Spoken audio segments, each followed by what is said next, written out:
When COVID struck, I knew there would be a lot of people wanting to get rid of their anxiety, so I added a 50% discount to the Safe Empowerment System for social and generalized anxiety.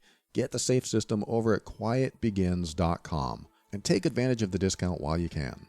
Life presents the toughest challenges. Every day you are faced with decisions that test your ability to express who you really want to be in this world. We're told to keep saying affirmations and keep thinking positively, but what do you do when that stuff doesn't work? Welcome to the Overwhelmed Brain, where you'll learn to make decisions that are right for you so that you can create the life you want now.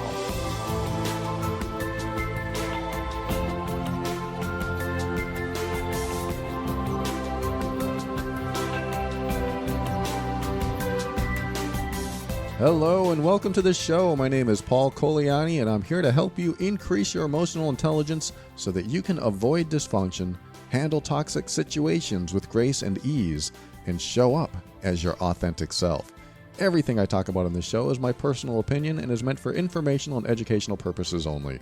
Always consult a medical or psychological professional before making any changes that could affect your physical or mental health. I got a subject today that I don't really talk about hardly ever on this show. Well, I guess the main topic of the subject I do talk about, but the details of the subject I'm going to talk about right now, it's going to stem from this letter that I received. I'm just going to read you the letter and we'll take it from there.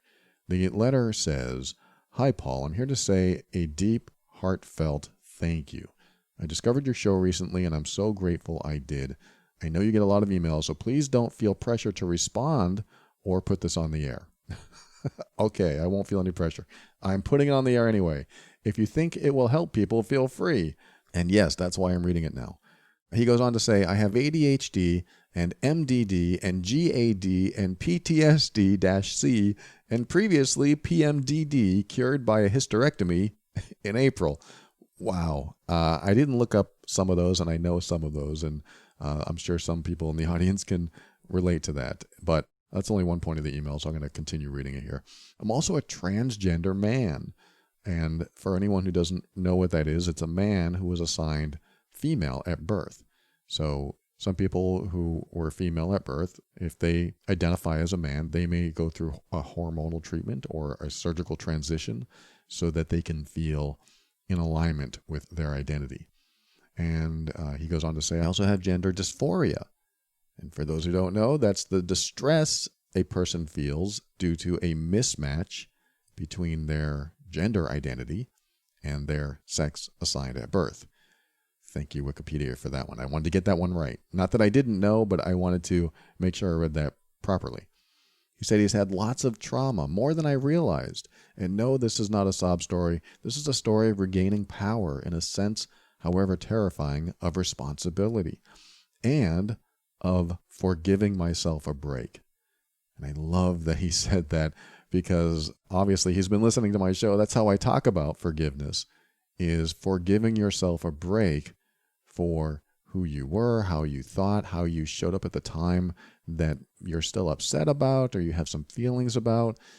There's more to it, but certainly go to theoverwhelmedbrain.com and look up forgive in the search field, or forgiveness, or forgiving, and you will find many episodes I talk about forgiveness and how I view forgiveness. So I am so glad he said that, because you can release a lot of forgiveness if you are able to give yourself a break, or like he said and I've said, forgive yourself a break. Because when we have trouble getting over something and we think we need to forgive someone else so we can move on, there's often a little bit of self-blame as well. Like, I should have done better. I should have done something differently. And if we can get past the things that we should have done or could have done and forgive ourselves a break during that time, then we can get past it without having to forgive anyone else. If you want. I mean, you don't have to if you don't want to. I don't believe you have to forgive other people. But again, that's another topic for another show. But certainly look that up if you're interested in that. But he continues, "Medication restored my ability to think clearly. A hysterectomy saved me from the monthly depressive lows lasting weeks. I thought these things would heal me. But it only started there. ADHD medication started giving me all-day anxiety attacks, which threatened to balloon into panic. I didn't know why until I realized, in big part thanks to you, if I can think clearly, I can be in the moment. If I can be in the moment, I can begin to feel again. If I can feel, I can ask myself, why? If I ask myself why, I have to face my past. And if I face my past, those old dysfunctional beliefs and behaviors, I see that my past turned me into an addict. I certainly wasn't the first person to come up with thinking in the present moment, and I won't be the last, but that's where he started with this. He said, if I can think clearly, I can be in the moment. Great. So now you connect with the present moment. He did go into what appears to be something I talk about is the drill down technique, where you just keep asking yourself questions and drilling into the problem more and more and more. So whatever challenge you're facing, you drill into that. And I talk about that in other episodes as well. But his drill down was, if I can be in the moment, I can begin to feel. If I feel, I can ask myself why. If I ask myself why, I have to face my past. So he was able to logically, from what it looks like, deduce where the anxiety comes from, or where the upset or the emotional triggers come from. And I'm not saying that he found everything. Maybe there's more in there, maybe there's not. But he certainly understood how he became an addict, at least to this extent. He said nicotine and sometimes alcohol, I did those things, but thankfully they made me more depressed and anxious the next day, so I was able to quit. And I also had addiction to distractions. So games and quick sugary dopamine hits and my phone and anything to avoid facing my fears, confusion, and mistakes, overwhelm, and responsibilities. So he's realized that his addictions were there to replace dealing with his emotions. And I think he says that in a moment. I've spent 25 years burning in psychological hell, making unconscious mistakes out of a drive to cope while carrying multiple undiagnosed disorders and 10,000 pounds of pain and low self-esteem. I'm here again, awake, sober, anxious as hell, still confused, terrified of the knowledge that I need medication to be clear and rational, but seeing that means I really am not completely responsible for everything I ever did wrong. I'm not a bad person. I've learned and grown since then. Guilt is temporary and sometimes not even reasonable. I can trust myself now to stay present and make better decisions. So long as I take my medication and I face my anxiety instead of running from it, and thanks to you, honor myself to stop bottling up until I disintegrate. Past abuse and the choices I made as a result of that and mental illness made me into a ghost. I couldn't connect with anyone, and no one could connect with me. Somehow I find myself in a beautiful house with a job, not a great job, but a job, and a beautiful daughter and husband, and a chance to move forward despite the mess behind me. I'm going to use my fear of losing it to make me appreciate it while it's here. And I'm going to work on accepting everything that happens, no matter how painful, without falling back into addictions and numbness. Thank you. What an amazing message. I mean, there's still stuff that he's dealing with, of course, but this sounds like he took a massive step forward. Or maybe he sees it as a small step forward, but either way, for him to write this, knowing that he's still suffering in some ways, it shows that he has made some progress to be able to share this, because it sounds like he was in a much worse position than he was. So I want to thank you for writing this. The person who wrote this, it takes a lot of energy to go through life with everything that you've experienced. And like you said, all these undiagnosed disorders and pain and low self-esteem, you've had a lot to deal with. And I am so grateful that you shared this with me. Thank you so much. And thank you for your words about me, but you are the one who's done all this work. I gave you suggestions. I gave you maybe a direction, but you did the work. You did all the tough stuff. And I just sit behind a microphone sharing this stuff with you. And hopefully people like you and anyone listening will be able to take something from what I share on the air and improve their life in some way. And so this looks like an improvement to me. This sounds like a huge improvement to me. And so at the beginning of the episode, I did say that there was a deeper meaning or deeper thing I wanted to talk about here that wasn't necessarily about all these things that he's dealing with, which there's many subjects here we could talk about. And I'm going to talk about a couple of them. But I really wanted to dive into this letter regarding the courage it takes and the mental strength it takes to not only take a step forward, to get some forward momentum, even if it's a baby step, to go in the direction that you need to go for you, to go toward healing, and to not use your vices or your habits or your addictions to repress what needs to be addressed. Because I guarantee you, just like anyone else in the world, he doesn't want to feel anxiety. Nobody wants to feel anxiety. And if he's dealing with anxiety, what do you want to do? You either want to release it or push it back down. But how many people will actually go, whoa, I'm having anxiety. Let's explore that. That's telling anxiety to come up so we can address it. And of course, while we're addressing it, we're feeling it. And nobody wants to feel it. But look at this guy. This guy has been through so much. And he's still going through. He's still trying to probably figure things out. But he is addressing it. He knows he's suffering, so he's going to deal with his emotional state. He's going to bring it up. He's going to think about it. He's going to talk to it. He's going to talk through it. He's going to ask himself questions. He's going to deal with it. This is not something that we can just throw back in because then we keep it. And when we keep it inside, anxiety, for example, it festers and it stays. And sometimes it even amplifies. So the next time it comes up, it feels even worse. And sometimes it's just that generalized anxiety where you feel it, it's the same all the time. It never goes away. And that's what it sounds like he's dealing with. But he brings it up.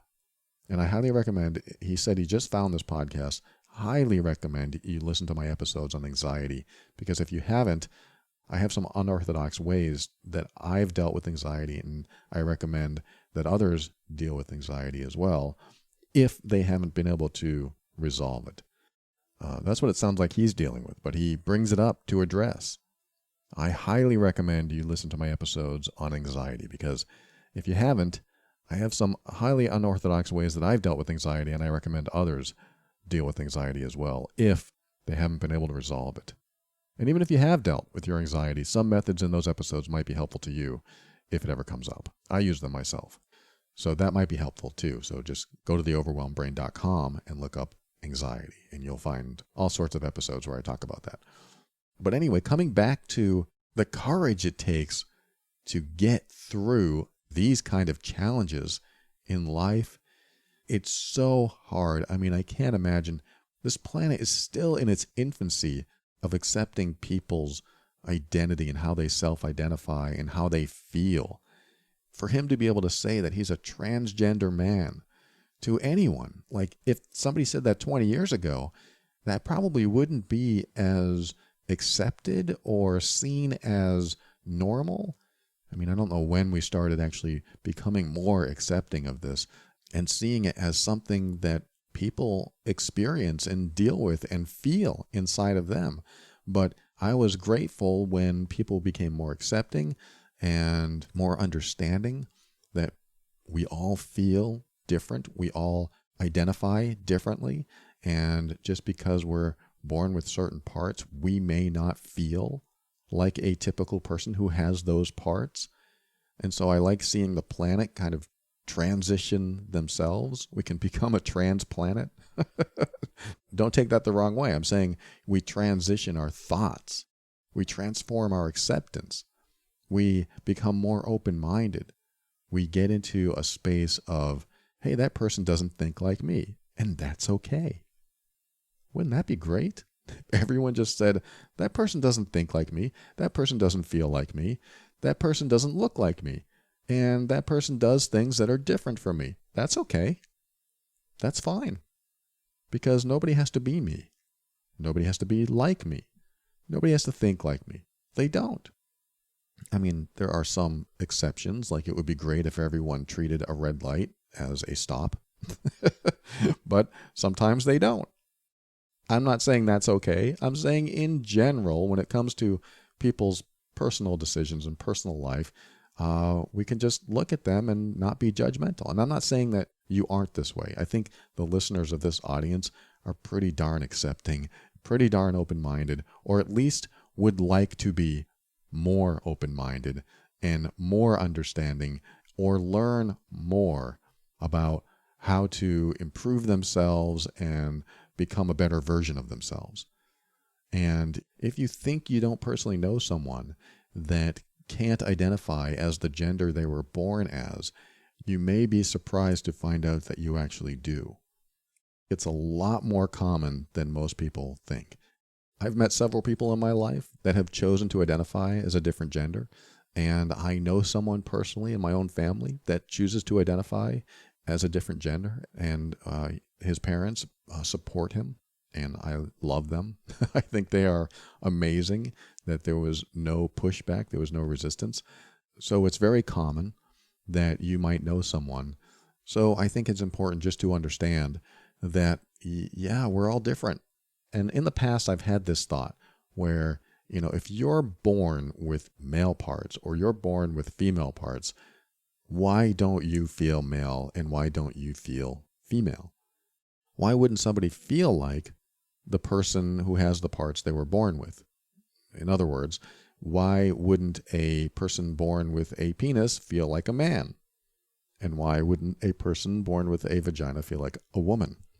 And I'm sure there's studies on this, but my own theory, it really doesn't make much sense, but I'm going to say it anyway, is that we are kind of born with operating systems.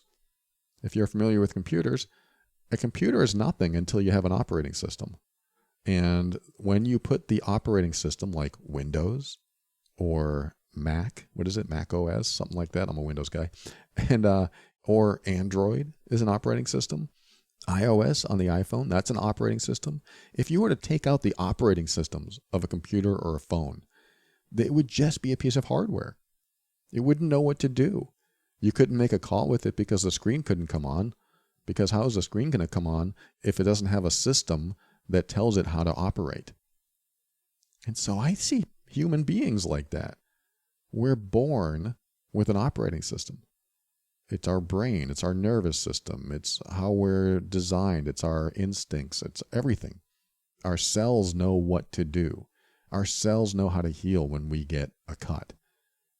So what I think happens is that the majority of us might be born with a particular operating system.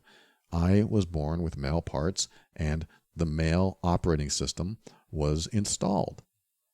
I don't know what that means. I don't know how that works. Maybe it's genetic, but I feel like a man. There's no gender dysphoria like this person mentions, where I'm distressed because I feel like there's a mismatch between how I look and who I am with how I feel, or who I feel like I should be. So that operating system matches. It's in alignment with me. But what if somebody's born with a different operating system? What if somebody who has female parts is born with the male operating system? I hope this isn't offensive to anyone, because this is sort of maybe more metaphorical than anything, and it helped me understand the concept behind how someone couldn't identify, because I had trouble with it. I had trouble trying to figure out, why wouldn't somebody feel like a man? That doesn't make any sense to me. Like 15 years ago, I'm trying to struggle with this, trying to figure this out. So if anyone's listening struggling with this same dilemma, that they can't figure out, well, why wouldn't somebody feel like a man? It's, they got the parts. Or why wouldn't somebody feel like a woman? I think there's an operating system. So when we're born, we have this operating system, and some operating systems work differently, and some people maybe didn't get the right operating system. And I'm not saying that anyone got the wrong one. Hey, maybe I got the wrong operating system. I'm not saying that there's a right one or a wrong one. I'm saying that I think that these operating systems that we're installed with don't always match what we feel like and what we have for a body and for our shape, for our voice, for the way we look, who we attract. They don't always match. So this is kind of metaphorical, like I said, but I think there's some truth to it. I mean, it just makes sense to me that somebody's born with the same parts I am, but they don't feel like a man, so they must have a different operating system. So I like to use that thought. If I meet someone who says, I don't feel like a man, I don't feel like a woman, I'm gender neutral. There are people like that too.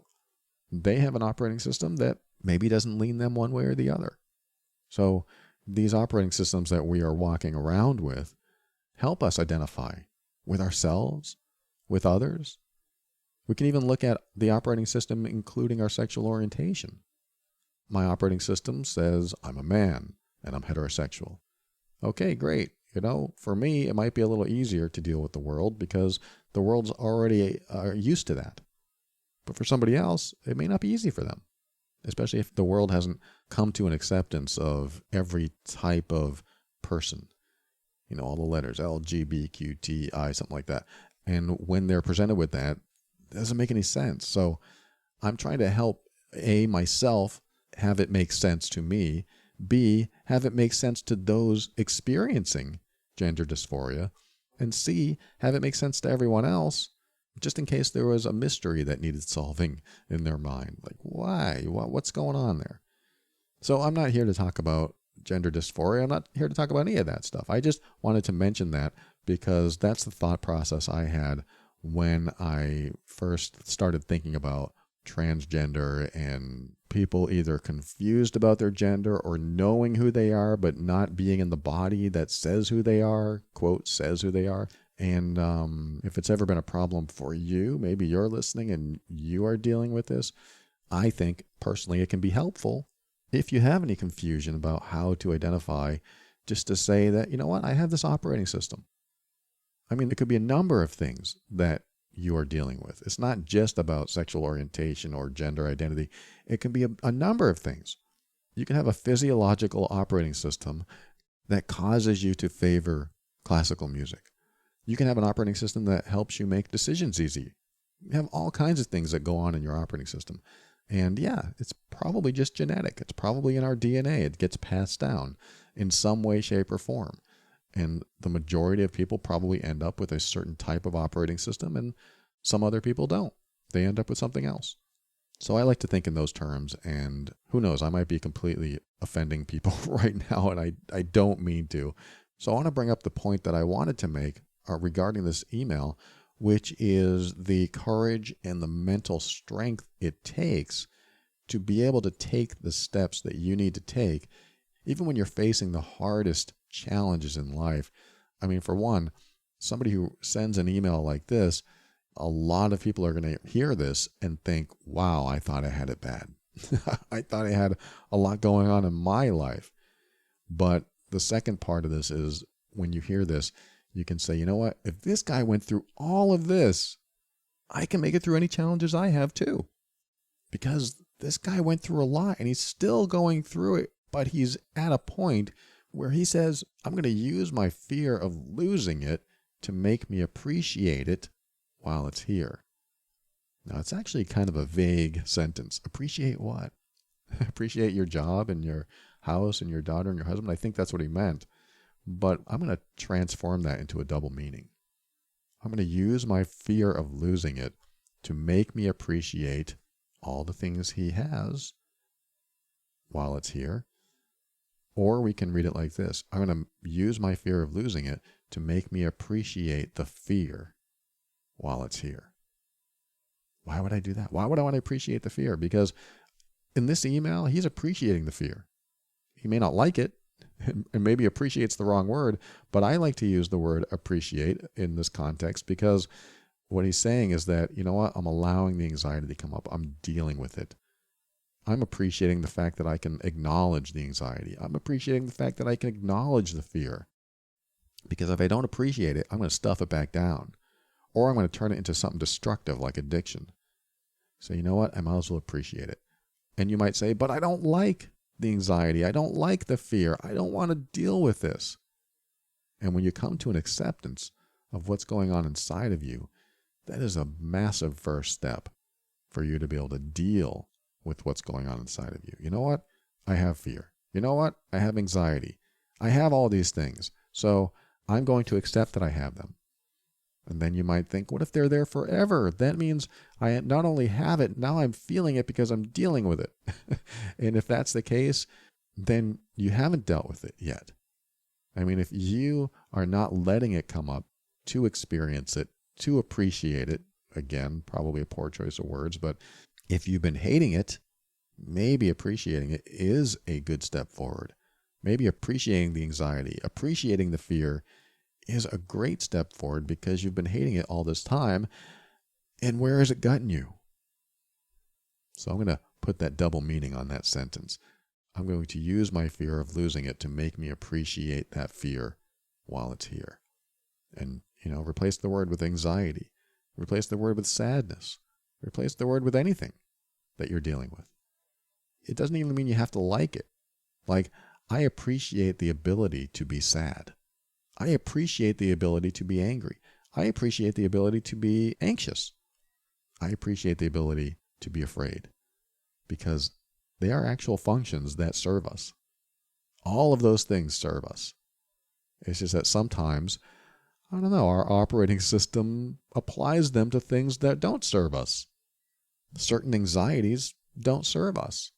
So maybe we need to tweak that operating system. Maybe we need to figure out what's causing that and drilling into those things and asking ourselves questions like this person did is a great way to do it. So when we come back, I'm going to address one of the primary points in this email, which is making decisions that maybe other people don't agree with, maybe other people don't understand. When you make a decision that is not popular, there's going to be a lot of resistance, which makes the decision harder. There may be even people that don't want to be in your life anymore, which makes it even harder. But I'm going to talk about those kinds of decisions and give you my perspective on them. I hope it helps. We'll be right back.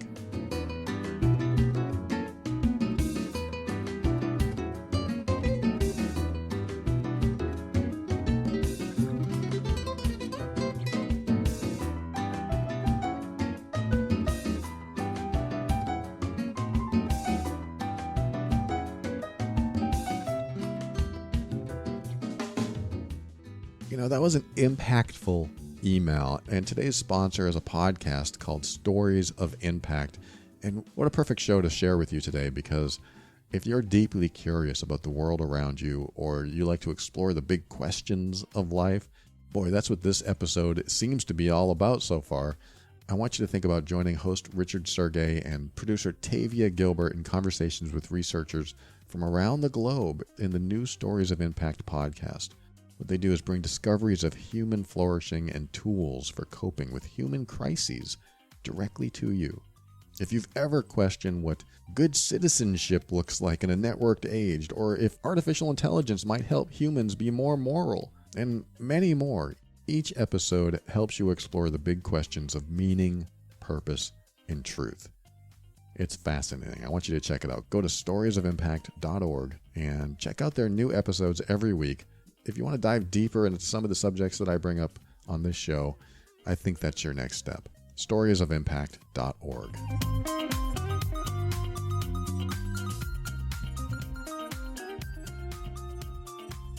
Welcome back. Like I said, there was a lot of challenges for that person who wrote, and he's still going through them. And he knows that he has to face his challenges every day. He knows he has to wake up and face another day of these challenges, but he continues to do it. And I know there are some people that might think, well, why bother?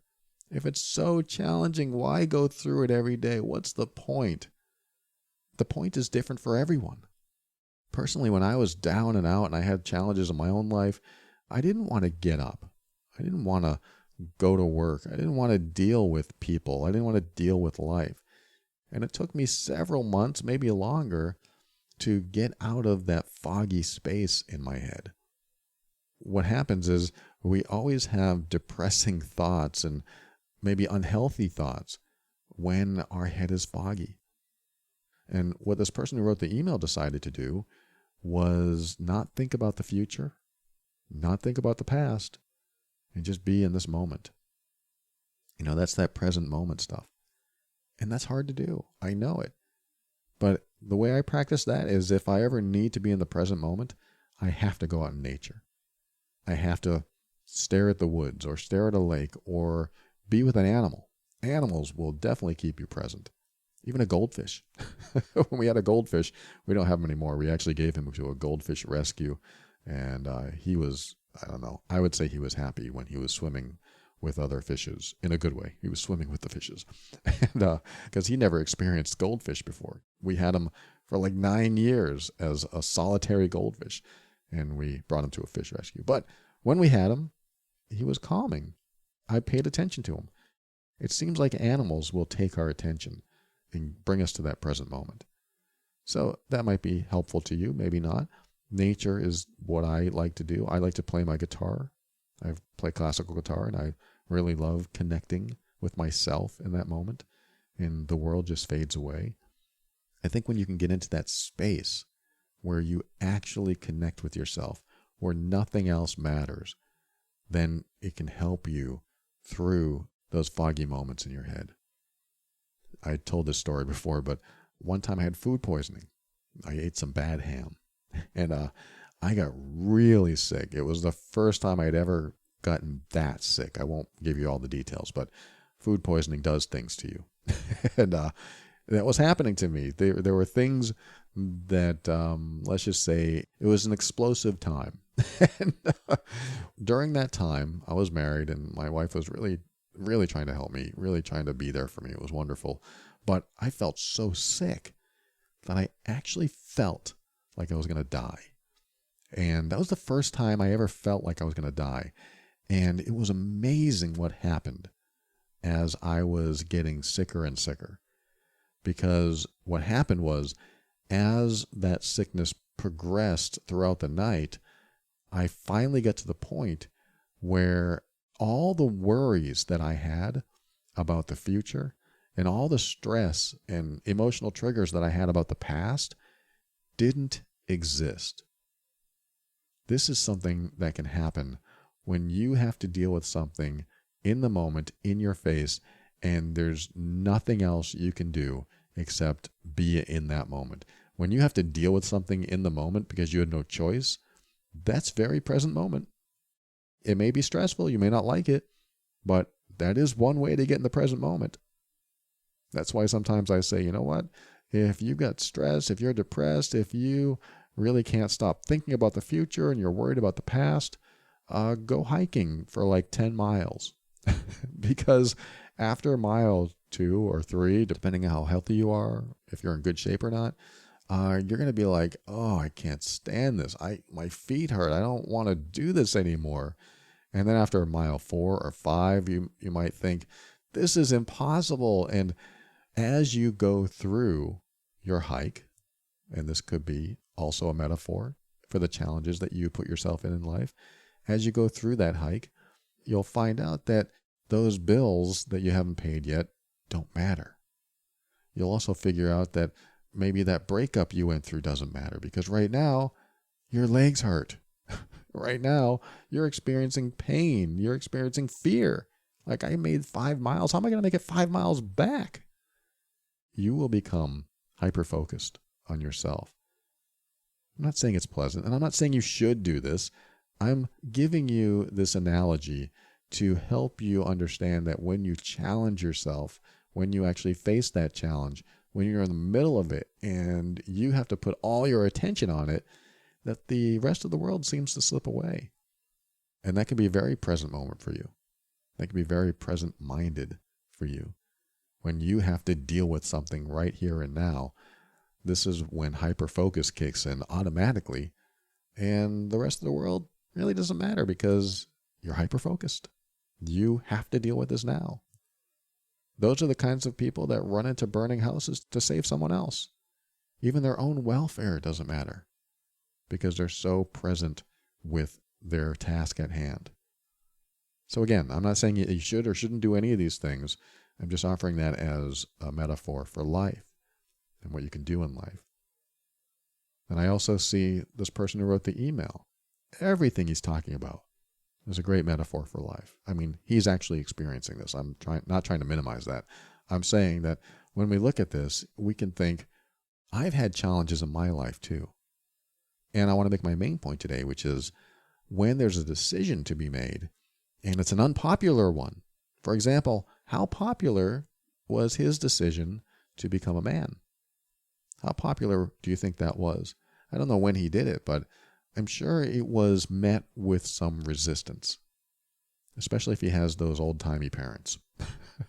I hope, and I don't mean to laugh at that, but you know what I mean. Some old-timey people are closed-minded, and so they may not like change. They may not like somebody else doing what they feel like they need to do for them because it infringes on their belief system, it infringes on their religious values or whatever. This is what I was talking about earlier. When somebody is different, can we look at them and go, oh, they're different than me? That's a good thing. That's a good thing because they're doing things that make them more comfortable and make them happy. They're not doing things to make me happy. That's not the point of humanity and individuality and autonomy. They're doing things to make themselves happy. They're doing things that they need to do for them to create the life they want. So I am very conscientious of people that have to make a choice that is unpopular. And that unpopular choice is going to turn some people off. It's going to cause a lot of resistance. It's going to make people say, you're bad, you're wrong, you're stupid, you need help, you need a psychiatrist, you need a bunch of stuff because what you're doing isn't in alignment with my values or beliefs. Therefore, you're wrong. And when you run into that kind of resistance, you have to remember that resistance comes from their operating system, their beliefs, their values, their aspirations in life, their interpretation of morals and ethics, their interpretation of everything because they were given that operating system. Can we look at those people and love them and accept them for who they are? Not saying you have to, but can we look at someone like that who has a different operating system, who has different values and beliefs and ideals, and say, you know, I accept you for who you are. And then the big question, can you accept me for who I am? Because this is probably what this guy had to deal with. Can you accept me for wanting to be a man instead of me being unhappy as a woman? Can you? And they may say, hell no, I can't accept that. I won't accept that. That's just wrong. This can be with any decision in life. I'm not talking about gender identification today. I'm not talking about sexual orientation today. I'm not talking about any of that. I'm talking about the big decisions that other people don't want you to do or are afraid of or don't understand. And I'm telling you, if you want to break that cycle of what you see as closed-mindedness in your circles, in your family, with your friends, whatever it is, if you don't want to see that and you want more people to be accepting and loving and understanding, you might have to be the trendsetter. You might have to take a step forward and make a decision that's right for you. You might have to do things that people don't agree with. And I'm especially referring to very personal things. I'm not talking about robbing a bank. I'm not talking about being a serial killer. I'm not talking about that. Those are terrible consequences for everyone. That's not win-win at all. Those are very lose-lose situations. I'm talking about situations where you have a personal decision that affects you and might affect other people in certain ways, but really doesn't affect them at all. And you are wondering if you should make it. I mean, look at some of the emails that I've gotten in the past where somebody says, I'm afraid to leave my relationship because of what my family will think of me. That's a big challenge. Your whole family will be against you if you leave this relationship with your husband or wife. How about culturally or religious beliefs, where somebody wants to marry someone of a different religion, but their family will disown them? You know, I'm going to be really cold here when I say this, but who cares if your family loves you or not? I know that's terrible because it's in your religious belief. I don't want to infringe on that. If it's in your family tradition, I don't want to infringe on any of that. I'm just talking about breaking patterns that might be going on too long, where you don't get to be yourself. And you define yourself. You are the one who defines you. You're the one who takes the steps that changes your life or keeps it the same. You're the one who has to live with you. So the question is, what will you live with? What kind of decisions come up for you where you're going to choose to be the same to satisfy everyone else, or change if that's what your decision might bring you to? And if you change, it might actually make you happier and more comfortable. Yeah, but I'll lose my family. I'll lose my friends. Well, you might have to make new friends and might have to make a new family. That is cold. That is heartless. And I'm not saying that because I believe it. I'm not saying that you should do this. I'm only saying it because there might need to be an upgrade to that operating system in you that makes it okay to follow your dreams and follow the path that you want to travel. That upgrade may include getting rid of some old programs. Not that you want to. I don't want to get rid of my family. If I make this decision, it's going to turn my family against me. And I would like to ask how you define family, if that's the case. Because family supports me wanting to be happy. Family supports me wanting to travel a path that works for me. I'll never forget when my mom said, I really miss you. I wish you were here. I wish you lived close. But as long as you're happy, I am. My God, when she said that, that was so wonderful to hear, because most of the other times I talked with her, she was crying a lot because I wasn't close to her. I was her favorite son, she would say, and that's terrible because I have brothers, or at least one brother of who we share the same mom. Because I was the farthest, she never saw me. She was always crying. She always missed me. And I'll never forget, she said her daughter, my sister, told her once, "Why are you so sad that he's down there and he's living his life? If he's happy, aren't you happy?" And she said, "I never thought of it like that." "Yeah, I want him to be happy." That's what she asked. "Don't you want him to be happy?" She goes, "Yeah, I do." "Well, if he's happy, aren't you happy?" And my mom, it really sunk in for her. She said, "Yes, I am." And since that day, she has been so happy for me. Of course, she still misses me, but she has been happy for me. So I look at that as family. I look at that kind of support as family. Hey, if you're happy, I'm happy. If you're doing what you want to do with your life, that makes me happy. What more could you ask for? And that has been sort of my defining line, the standard that I've set for family. Family wants you to live your life and make your own decisions that make you most comfortable and most happy. And it's hard sometimes because if we look at our own family or friends or the people that we're in relationships with, they're going to do things that we know are going to be harmful, that we know are going to make them unhappy. But are we going to try to control them so that they don't do those things? I mean, you might think, well, I'm not trying to control them. I'm trying to help them avoid a bad situation. We could offer our thoughts. If you get into that situation, this is probably what's going to happen. But are you going to say, I don't want you getting into that situation because it's really bad for you? You could, I guess, with kids. But you know what kids do? They rebel. And adults do too. You know what? I don't want you doing that, so don't do it. Let me control every aspect of what's going on in your life.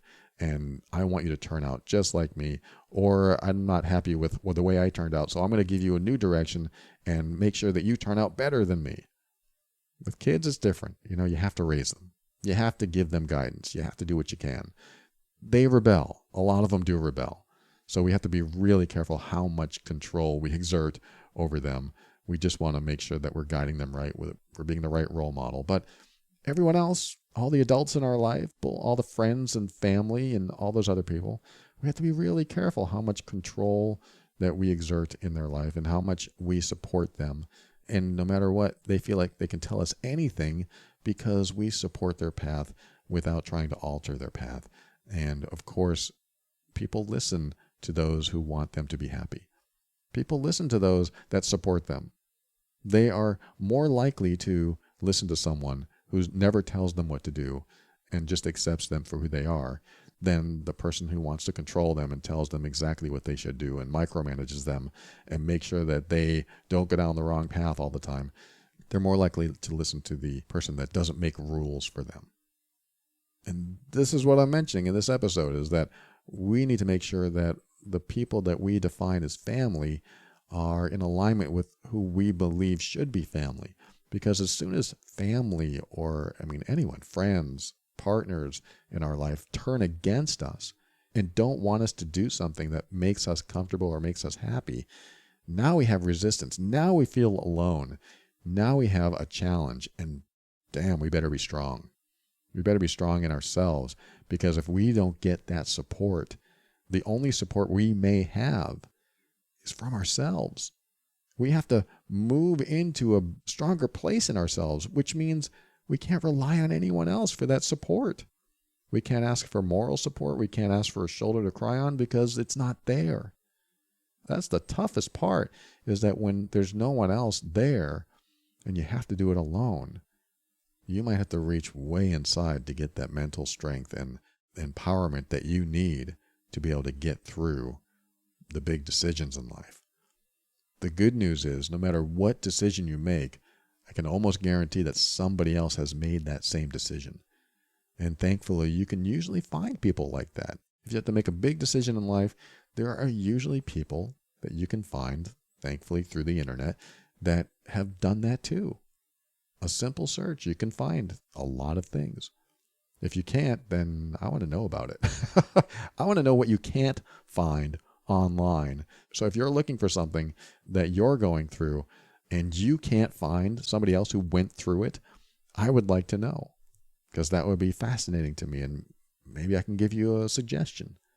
Just let me know. But it's true. Any decision that you make, any behavior that you have, you can probably find someone else who's gone through it. So we're not really alone. We're just not always around the people that we want to support us. The people that we really want to love us and to support us and to just accept who we are and accept our decisions, they may not be there. It's not really their fault. It's just that they don't understand, or they're not ready to open their mind. They have a different operating system that tells them a different set of rules, a different set of values, a different set of beliefs, different set of ideals, and they just need to follow that because they don't know anything else. They don't know any other way to change. Some people are Macs. Some people are Windows. Some people are Unix. Some people are Linux. All right, I know I'm connecting with some of the audience, but I'm losing the rest, so I'll get out of that.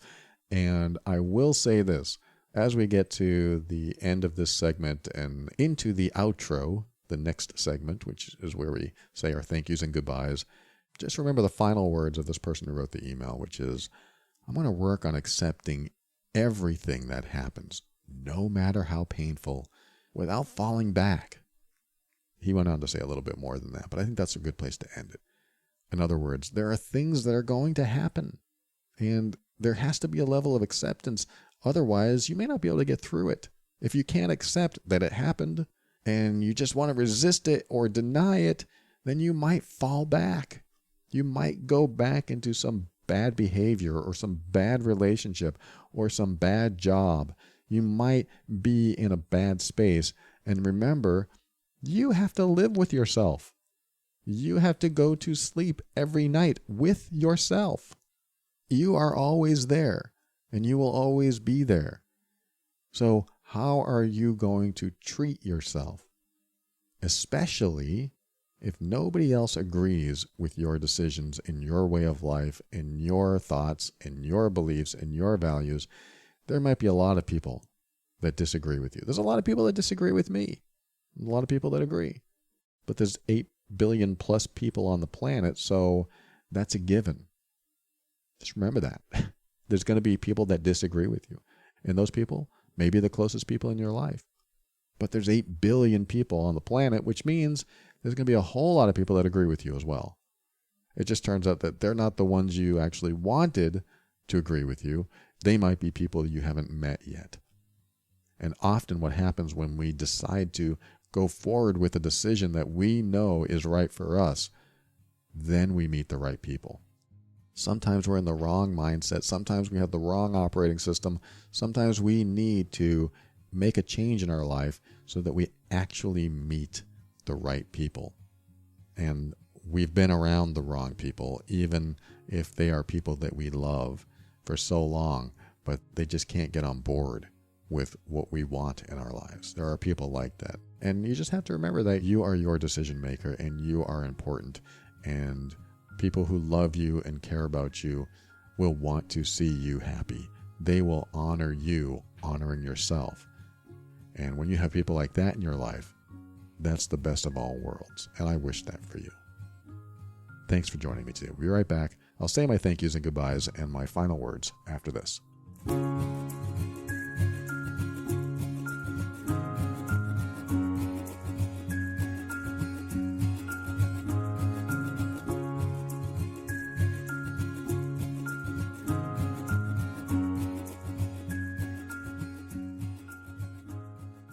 Thank you for listening to another episode of The Overwhelmed Brain. I want to remind you to head over to storiesofimpact.org and subscribe and listen to the podcast that helps you explore the big questions of life.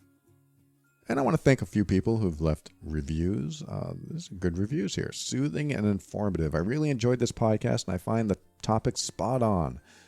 I also feel a huge sense of calm when I'm listening to your voice. So if I'm having anxiety or any type of nervousness, I put on the podcast, and it's almost like a lullaby. Oh, my God. Thank you so much. So informative and soothing, very helpful, especially for free. Okay, thank you. Jackie, thank you so much from Canada. And that's an interesting approach to anxiety.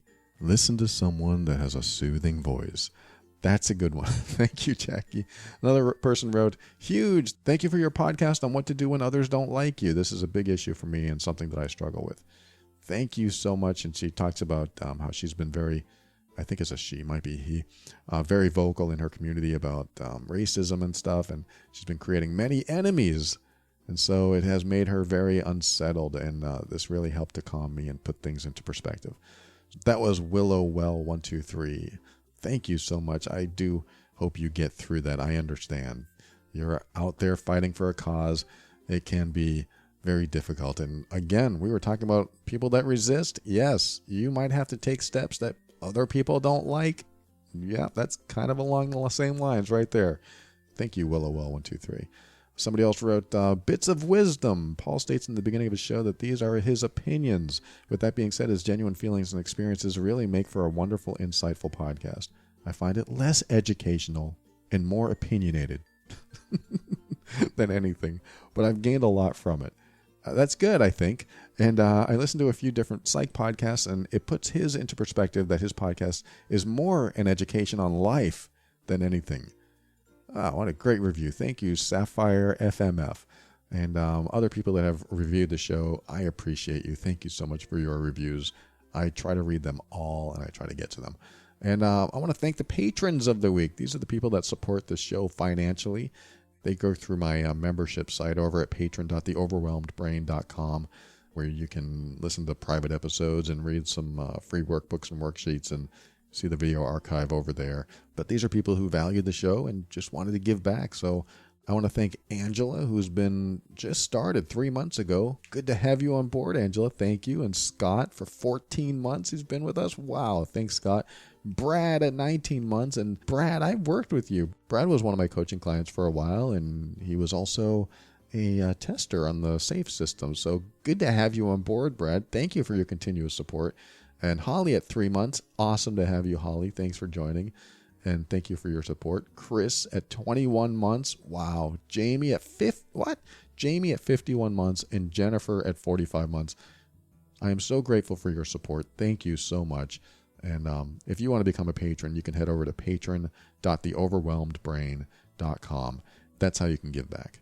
And all patrons, they support all the financial costs that it takes to create a show like this and keep it running. So again, I am so grateful for all patron support, and thank you again.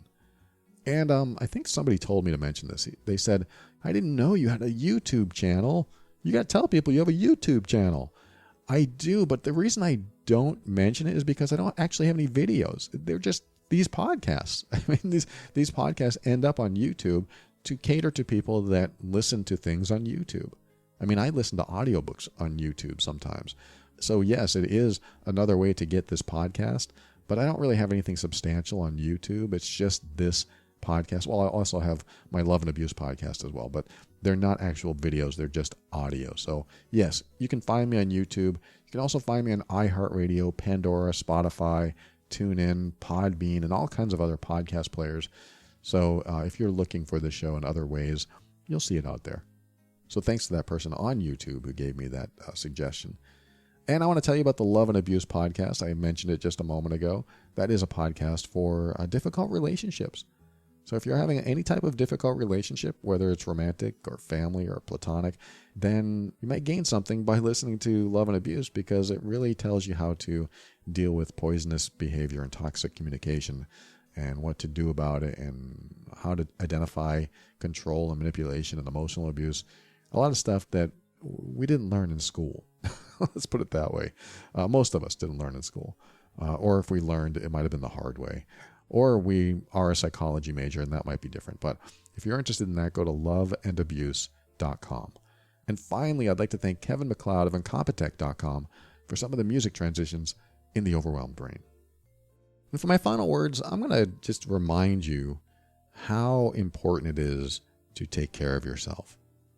Now, I don't mean drink a lot of water and eat the right foods. I mean, that's all a given. We hear that all the time. You don't need to hear that from me. I'm talking about that person that you go to sleep with every night.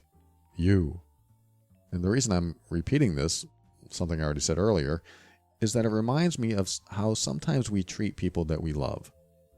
Sometimes the person that is closest to us, in fact, if it's a romantic relationship, that is the person that we go to sleep with, on a nightly basis if we live together. If you live with someone and you love them and you support them and you want them to be happy, and that is the person you go to sleep with every night, why wouldn't you treat that person as the most special, most important person in the world? I know I'm not talking to everyone. I know that most of this audience probably treats their loved one like they are the most important person in the world. But I've received too many letters that somebody lives with someone that treats them like garbage. Why would anyone want to treat someone that they live with, that they sleep with every night, like garbage? Why would anyone want to make anyone else feel that way? And again, I'm probably not talking to you. I'm probably talking about other people that don't listen to this show. But that's a good reminder to remember that if someone treats you like garbage, it's important for you to remember how important you are and how worthy you are and how you don't deserve that treatment. And if you feel like you deserve that treatment, then you need to work on yourself. You need to work on your self-esteem and your self-worth. Because nobody deserves that treatment when they're working on themselves. Nobody deserves that treatment when they want to do better, when they're trying. I mean, nobody really deserves that treatment at all. But sometimes we think we do. Sometimes we think, I deserve it because I did this. It's like my friend who cheated on his wife, 10, 15 years ago. He still beats himself up today for it. And some people who have been cheated on might think, yeah, he should. He should continue beating himself up. But there's a point where you have to stop beating yourself up.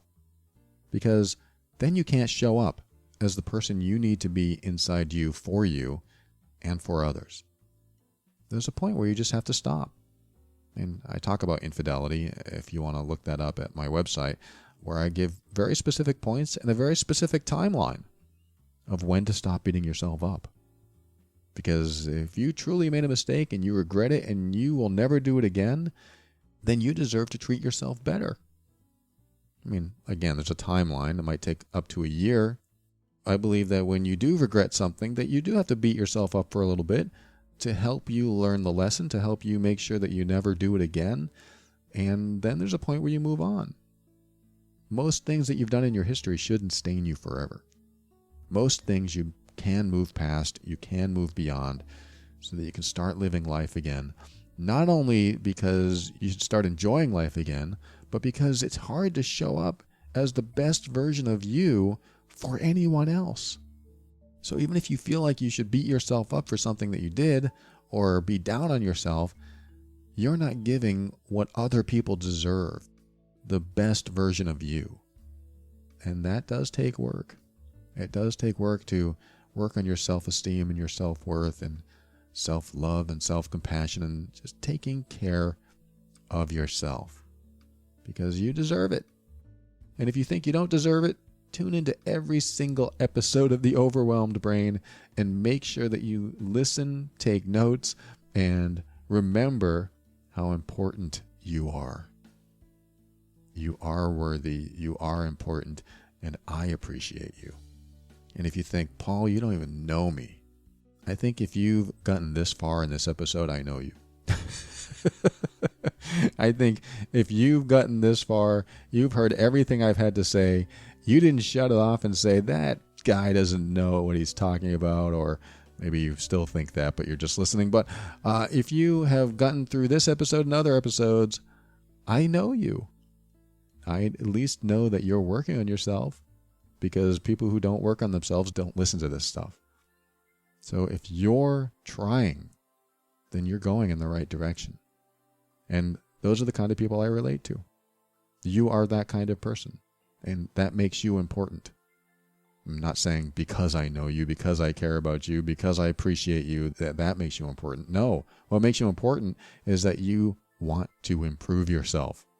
You want to empower yourself. You want to get into a better space so that you can show up as the best version of yourself in whatever crazy world we're in right now, especially. But whatever the world throws at you, you will have that foundation of strength and hopefully courage to be able to make the decisions that are right for you. So I think I know something about you. You made it this far. Maybe you'll make it to the very last sound that this podcast makes. The last sound. Maybe you're going to sleep. Maybe you're listening to this at night. Maybe I'm just filling space.